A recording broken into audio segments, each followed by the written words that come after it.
마지막 1학기 마지막 부분인데 근대과학의 이제 발행에 대해서 한번 생각해 볼 때 근대과학의 기초자들은 누구겠는가? 대표적인 게 독일의 천문학자 요하네스 케플러라고 하는 거죠. 케플러가 중요한 건 뭐냐면 갈릴레오와 같은 시대예요. 그러니까 갈릴레오도 그 시대에 살았지만 이 이제 유명한 케플러가 정말 종교개혁자거든요. 종교개혁의 영향을 받은 이 천문학자인데 행성의 궤도가 원형이 아니라 타원형이다. 그러니까 오늘날 우리 자연스럽게 생각하는 거예요. 근데 그 당시에는 생각해 왜 지구를 이렇게 보거나 달을 보면 다 원형처럼 보이잖아요, 그죠? 타원형이다라고 하는 이야기를 했고, 그다음에 대표적인 사람이 아이작 뉴턴. 뉴턴은 고전 물리학의 이제 시초라고 할 수 있어요. 고전 물리학자. 그러니까 오늘 우리는 이제 고전 물리학을 공부하는 게 아니고 우리는 현대 물리학을 보게 되는데 고전 물리학과 현대 물리학은 다르죠. 왜냐하면 현대 물리학은 미시세계에 대한 이해를 가지고 있어서 나중에 보겠지만 고전 물리학은 원인과 결과가 분명한 거예요. 근데 현대 물리학은 원인과 결과가 분명하지 않게 이게 불확정성의 원리를 이야기하는 거거든요. 하이젠베르그가 나온 건데 여기 보게 되면 뉴턴이 이야기하는 것은 우리가 잘 아는 만유인력, 그죠? 중력이 있다. 위에서 떨어지는 거 왜 떨어지는가? 이게 이제 중력 때문이다. 그리고 중력과 함께 시간 계산, 거리 계산도 할 수 있는 이게 이제 새로운 이게 이제 물리학이 되는 거죠. 그래서 뉴턴의 이 발견은 정말 위대한 거죠. 중력을 계산하지 못한다면 우리 아무것도 할 수가 없는 시대가 되는 거예요. 그러니까 다 이런 것들 다 중력 계산한 거잖아요. 다 그지? 다 모든 것이 밑으로 내려가는 이 중력을 어떻게 하중을 만들어야 되느냐라고 하는 게 다 중력 계산이 나타나는 거니까 그래서 이런 것들을 나타났는데 그러니까 여기 보면은 17세기 과학자들은 이유에 대해 관심을 두지 않고 방법에만 관심을 가졌다라고 이제 사람들이 비판하니까 왜가 아니라 어떻게만 계속한다. 왜냐하면 다 마찬가지지. 그러니까 만율력이나 중력이나 다 이런 거는 왜 있느냐 상관하지 않고 어떻게 이게 떨어지느냐, 이 중력 때문이다. 이렇게만 설명하였다는 거예요. 그 비판하는 거지. 중요한 건 Y가 중요한데, 그런데 17세기 과학자들은 이유에 대해서 관심을 갖지 않은 이유가 뭐냐? 하나님의 합리성 때문에 그런 거예요. 그러니까 이유가 없면 하나님이 이렇게 만드셨고, 우리는 거기서 어떻게 사용할 것인가 중요한 거지. 왜 하나님의 영역을 우리가 침범하느냐? 하나님께 만드셨는데. 하나님이 지구를 왜 이렇게 얘기하면 골치 아픈 거예요. 근데 하나님이 만드셨어. 이 만드신 세계에서 우리는 어떻게 살 것인가? 이게 중요하다. 이게 이제 17세기 과학자들이, 그러니까 기독교 과학자들이 가지고 있는 생각이었다. 그러니까 how가 중요한 거였지. why가 중요한 게 아니다라고 하는 거죠. 그러니까 뉴턴은 그래서 과학적인 연구보다 후반기에는 더욱더 성경을 더 열심히 연구하였던 그런 과학자예요. 케플러도 여러분 요하네스 케플러의 평전 같은 책이 있어요. 그 성경에서 나온 책인데 정말 한번 읽어보시면 얼마나 확실한 개혁파 신자였는지를 알 수가 있습니다. 그러니까 그런 것들도 우리에게 되게 중요한 역할들을 주죠.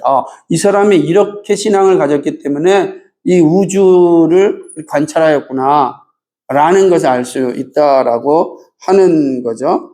그러니까 오히려 뉴턴이 이렇게 사람들은 뉴턴이 좀 더 과학적인 영역에 힘을 썼으면 더 많은 거를 만들어내지 않았을까라고 하지만 그러나 뉴턴의 입장에서는 하나님을 더 아는 게 중요했고, 왜냐하면 하나님이 창조하신 세계를 제대로 분석하고 어떻게 만들려면 하나님 아는 일이 중요하니까.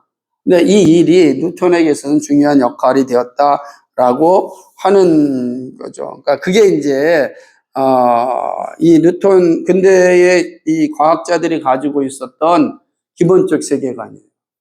그러니까 우리가 앞에 오펜하이머가 이야기했던 것처럼 근대 과학의 발행, 우리 화이트헤드가 얘기했던 것처럼 기독교적인 전제에서 가능한 일이었다. 이렇게 보는 거예요. 그러니까 기독교가 이는 근대 과학의 시작이다라고 이제 이야기했던 것이 틀리지 않다라는 것을 케플러라든지 또는 그 유명한 뉴턴이 뉴턴은 물리학 역사 최고봉이죠. 고전 물리학의 거두니까. 그러니까 이런 모습들은 이해하게 되는 거죠.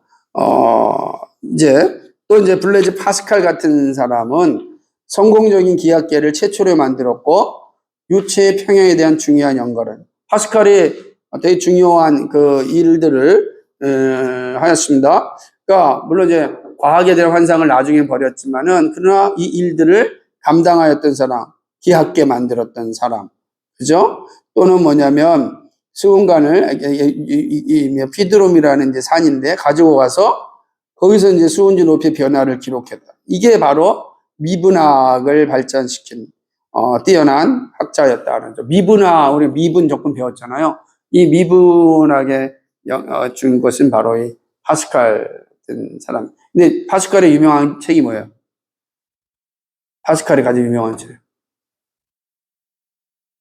과학책 말고. 그러니까 이제 우리도 이제 읽어봐야 돼. 팡세를 좀 읽어볼 수 있어요. 팡세 안 읽어봤지? 들어는 봤지. 팡세를 읽어야 됩니다. 팡세. 고전 중에 고전이 팡세인데. 우리가 이렇게 조금 부족한 게 있어지. 다만, 그러니까 여러분들이 현대 책을 많이 읽는 것도 중요하지만, 내가 항상 얘기하잖아. 현대 책들은 언제 쓰레기가 될지 몰라요. 근데 아무리 대단한 책이라 할지. 왜? 아니, 100년 뒤에 그 책이 살아남을 수 있을까? 500년 뒤에 살아남을 수 있을까? 장담하지 못하잖아. 내가 쓴 책이 저게 100년 뒤에 500년 살아남을 수 있을까? 아무 장담 못하지, 그치? 만약 살아남지 않으면 어떻게 되는 거야? 잠시 쓰다가 휴지종아리 되는 거지. 근데 고전은 뭐야?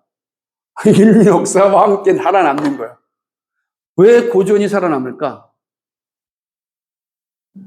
왜? 그러니까, 아니, 5천 년이 아니라 1000년 전에 쓴 책인데도 불구하고 1000년 후에 우리 세대에도 주는 교훈이 있어. 영향력이 있기 때문이기도. 시대마다 고전이라는 게 위대한 거야. 고전이 그런 거지. 사람들이 계속 찾는 거야. 100년이 지나고 200년이 지나가도 그 고전을 찾는 거야. 고전은 그래서 몇 권이 안 되지. 이 역사 속에서 고전은 몇 권이 안 돼. 살아남은 것들이.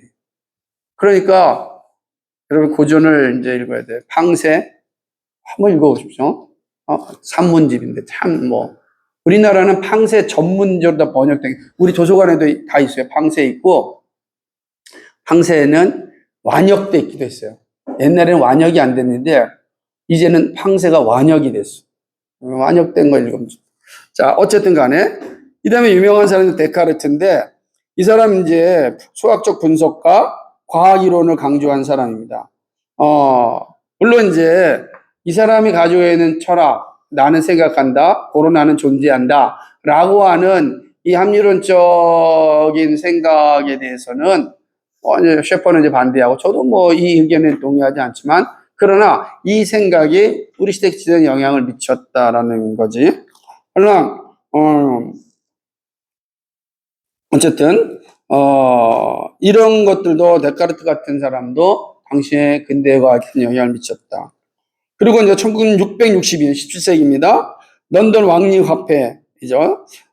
초창기 런던 왕립화폐는 학회는 지금도 유명하죠. 근데 런던 왕립학회의 매우 중요한 초창기 멤버들이 다 기독교인이었다라고 하는 우리가 잘 몰라도 예인 거죠. 조지 트레벨리어는 영국 사회사입니다. 영국 사회사에서 이렇게 쓰고 있는 거예요. 영국 사회사. 여러분이 아는 이름도 아닙니다. 로버트 보일, 그죠? 아이작 루턴.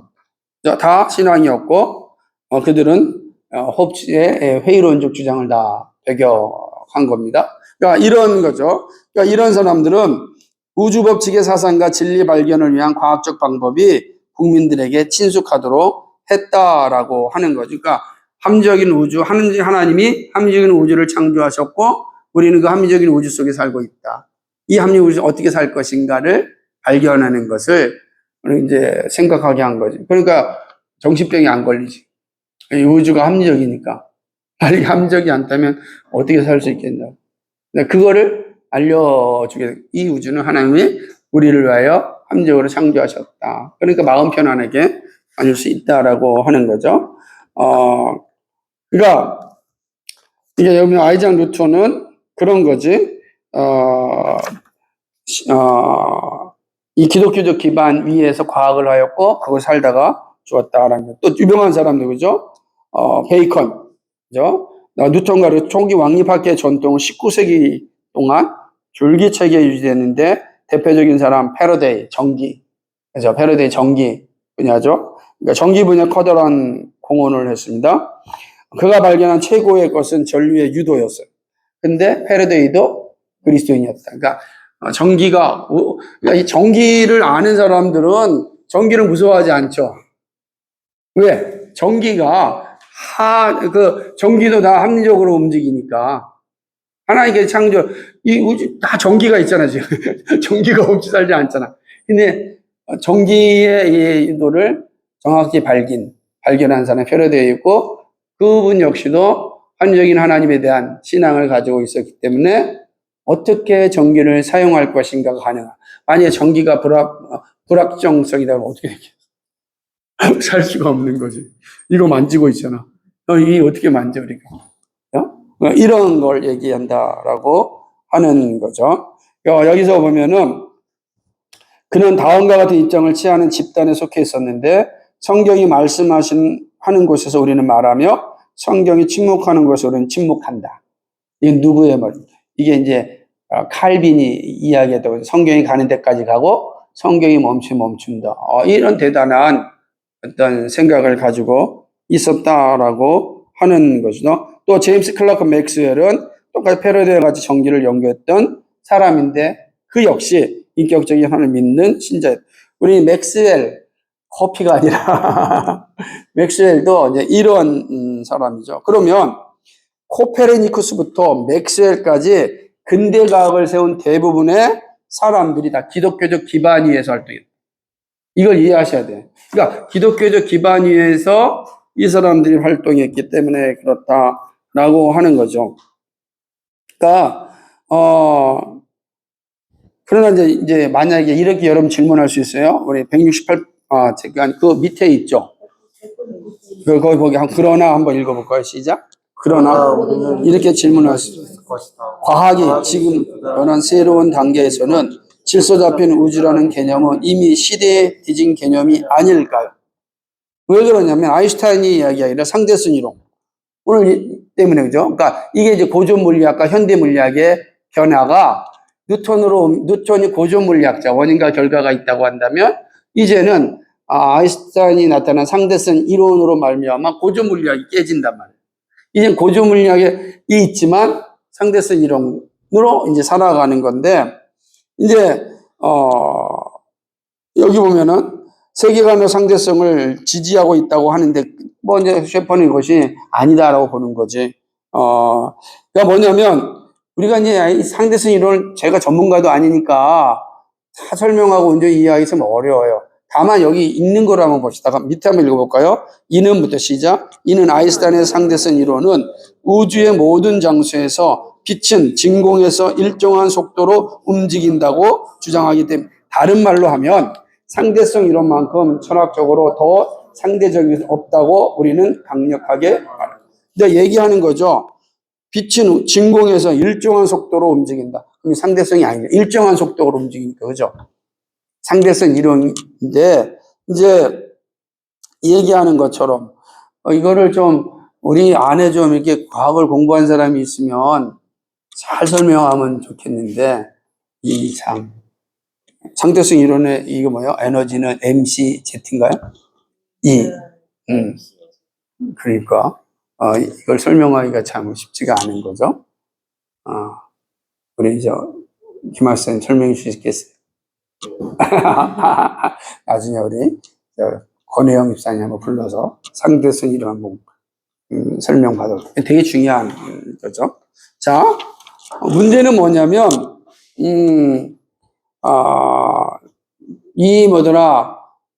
그러니까 현대 물리학을 발견하고 상대성 이론을 만든 분이 아인슈타인이 그렇다고 해서 이 철학적 기반도 상대성이어야 한다라고 생각하지 않았다는 거예요. 그가 말한 것 중에 하나가 나는 신이 우주를 가지고 주사위 놀이를 한다고 믿을 수 없다.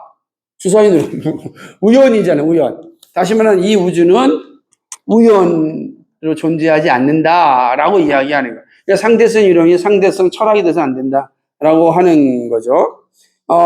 그러나 사람들은 이제 가장 이제 중요한 게 뭐냐면 이제 하이젠베르그의 이 불확정성 원리입니다. 이 불확정성 원리가 이제 그 다음에 나오는 거예요. 상대성 이론, 현대 물리학입니다. 이게 왜냐 우리에게 되게 큰 영향을 미치게 되는데 한번 읽어볼까요? 읽으면 다 이해가 됩니다. 시작.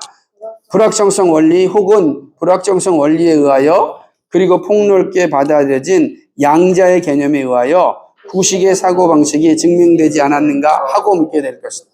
그의 대답은 물론 그렇지 않다.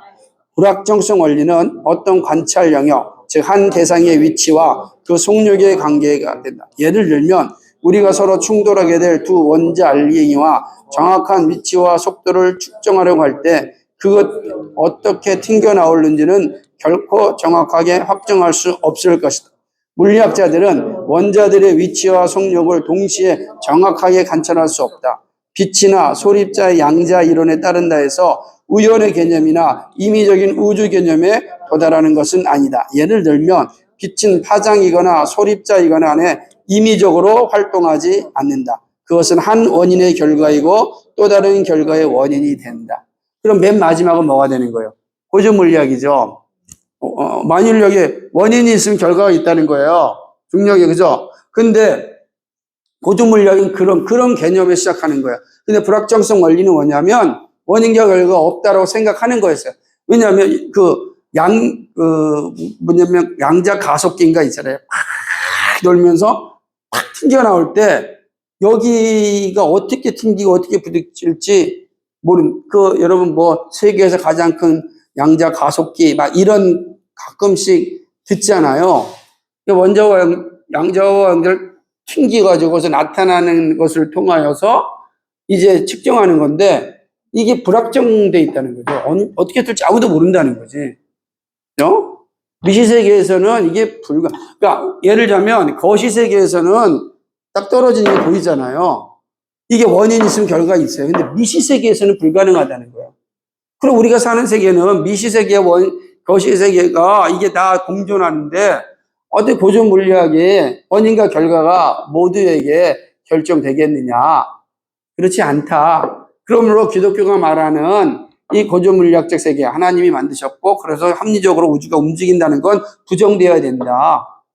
이렇게 얘기한. 그러니까 합리적이라면 불확정성이 있으면 안 되지 않느냐. 근데 원자 세계에는 양자 세계에는 불확정성이 존재한다. 그지? 그러니까 양자 가속기라는 거 한번 찾아보세요. 가속기 해가지고 거기서 양자와 양자가 탕 튕겨가지고 나타나는 것을 통하여 이제 이렇게 검사를 하거나 뭘 만들어내는 거란 말이에요. 어렵겠어. 예? 가려버려서. 슬랭이라고. 일직선에서 부딪히는. 일직선에 부딪히는 거지. 일직선에 부딪히기도 하고 원을 만들어서 부딪히기도 하고 이게 빵 부딪힐 때 튕겨나는 그 과정들을 통하여서 이제 만들어내는 건데, 그런데 왜냐하면 이제 이게 왜 중요하냐면 이런 것들이 다 로켓가 발사되는 것들 다 이런 것들이 계산해서 할 때에 이런 계산들이 다 필요하단 말이에요. 근데 미시세계에서는 불확정성이다 라고 하는 거예요. 그러니까 원인과 결과로서 우리가 해결할 수 없다 이야기하는 거예요. 그런데 문제는 뭐냐면 그것도 역시 원인이 있으니까 결과가 나타나. 큰 틀에서는 원인과 결과가 맞는 거예요. 그러니까 미시세계에서 불확정성이 있지만 불확정성이 원인과 결과 속에서 존재한다라는 거야. 이해되시죠? 이게 잘 이해가 안 되더라도 잘 생각하셔야 돼요. 그러니까 우리가 사는 세계는 원인과 결과 없이 존재하지 않아요. 근데 미시세계에서는 불확정성이 존재해요. 그렇다고 해서 그것이 원인과 결과 없이 존재하는 불확정성이 아니다라고 하는 거죠. 어렵지만 그렇다는 거예요. 왜냐면 이게 근대와 현대를 분리하는 거예요. 근대 물리학과 현대 물리학의 차이가 나다. 그래서 우리는 지금은 뉴턴 얘기하지 않고 아인슈타인을 그다음에 하이젠베르그나 그 다음에 최근에 나타난 양자역학이나 이 양자역학이거든요. 이런 것들을 다 이야기한다라고 하는 겁니다. 왜 그러냐면 만약에 미시세계가 불완전하다고 한다면 로켓, 비행기에 날 수 있겠느냐. 자, 우리가 이 우주를 날아갈 때, 비행기에 날아갈 때 이 우주 공간은 미시세계잖아요. 그죠? 아, 거기 안에 이 하늘 안에 수없이 많은 원자가 부닥칠 거 아니에요. 우리 모든 게 부닥치면서 존재하거든. 막 부닥치면서 존재한다고. 다 부닥치잖아. 우리 말도 지금 막 부닥치고 튕겨 나오고 있어 지금. 그죠? 우리 영어들이 튕겨서 들리는 거야. 튕겨서 그러니까 불확정성이라고 한다면 비행기가 날 수 있겠는가?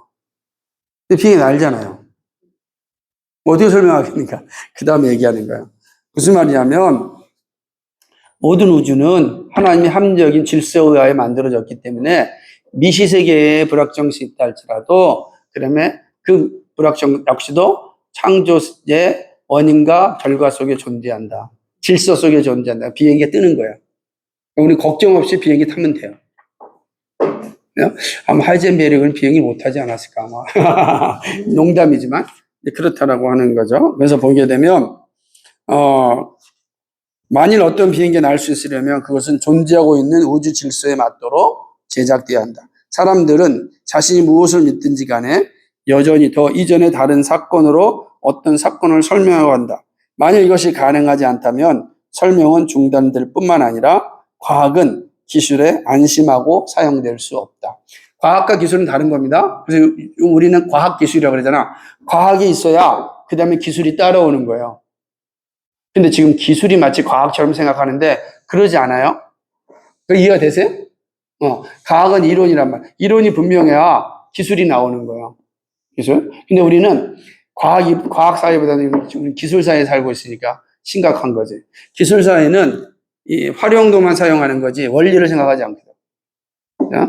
그러니까 우리는 이 기술 사회에 지배를 당하면 기술을 만드신 하나님을 무시하는 경우가 많아요. 그렇습니다. 그렇다는 거지.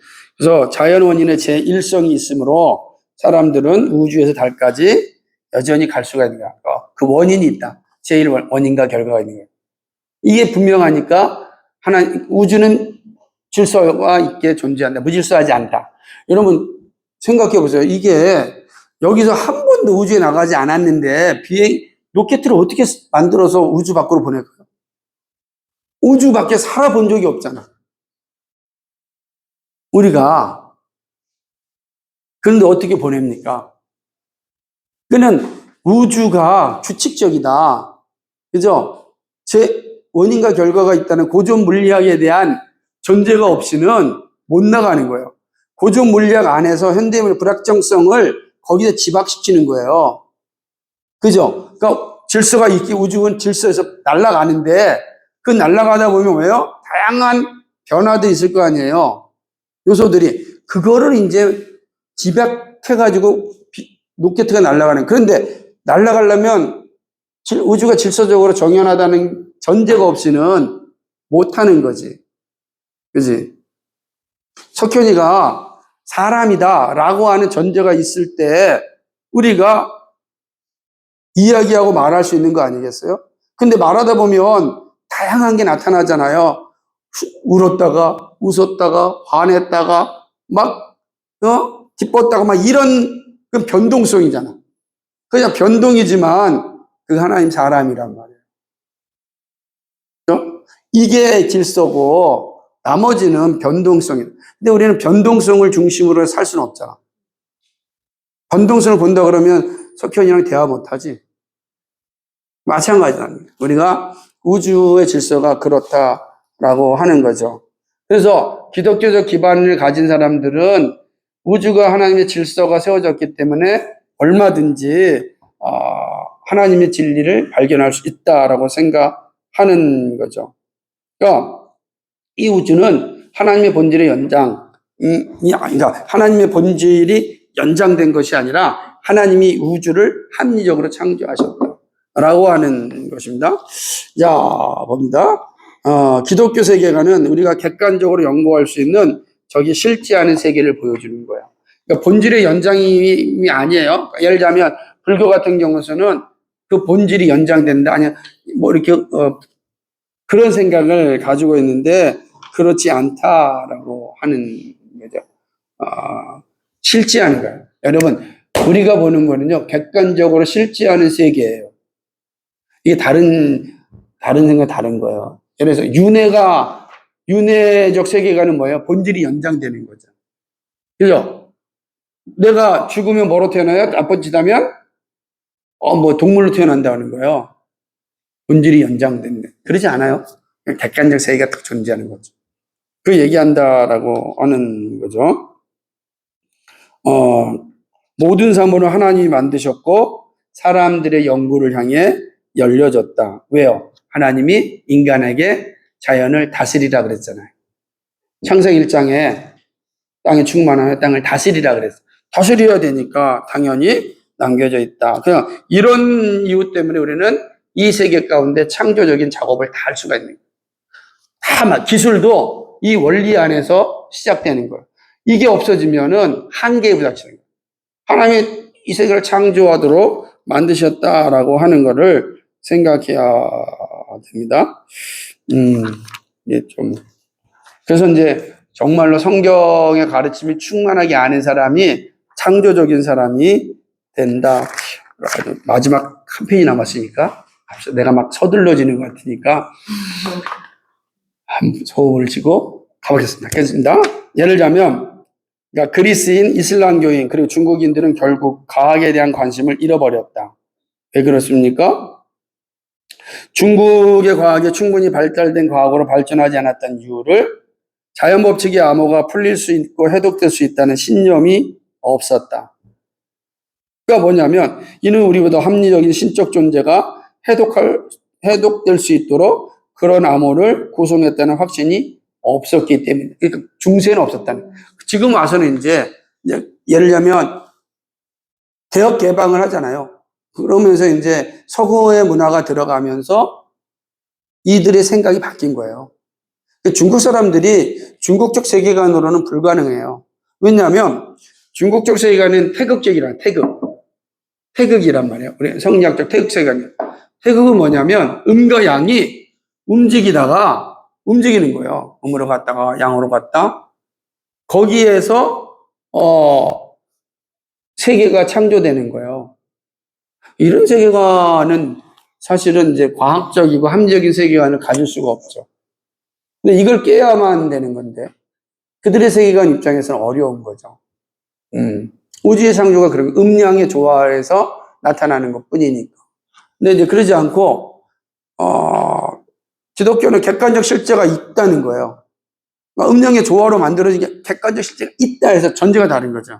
객관적 실제가 있고 하나님은 그 객관적 실제를 통해서 우리 신앙의 창조 경륜을 이루라고 하시는 거예요. 각자 영역에서 창조적으로.